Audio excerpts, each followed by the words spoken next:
Gubernur Jawa Barat Deddy Mulyadi mengungkap fakta mengejutkan soal kenakalan remaja di provinsi yang dipimpinnya. Deddy menyebut siswa yang dikirim ke barak militer bukan hanya karena tawuran atau mabuk, namun sudah meluas ke kasus-kasus yang lebih serius seperti siswa yang terjangkit penyakit kelamin sifilis.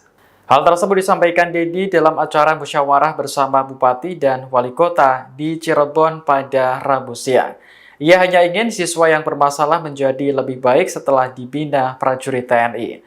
Namun, masih ada saja pihak-pihak yang mengkritik kebijakan tersebut tanpa memberikan solusi.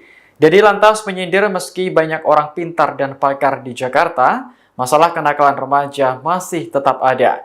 Ia pun menantang pihak-pihak yang mengkritik kebijakannya tersebut untuk menuntaskan masalah kenakalan remaja.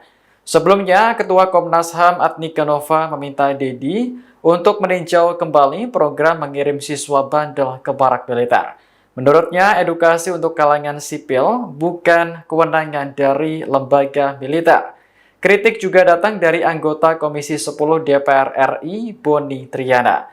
Politikus PDIP itu berpandangan bahwa tidak semua persoalan, termasuk siswa-siswa bermasalah serta-merta bisa diselesaikan oleh tentara. Download Tribun X sekarang, menghadirkan lokal menjadi Indonesia.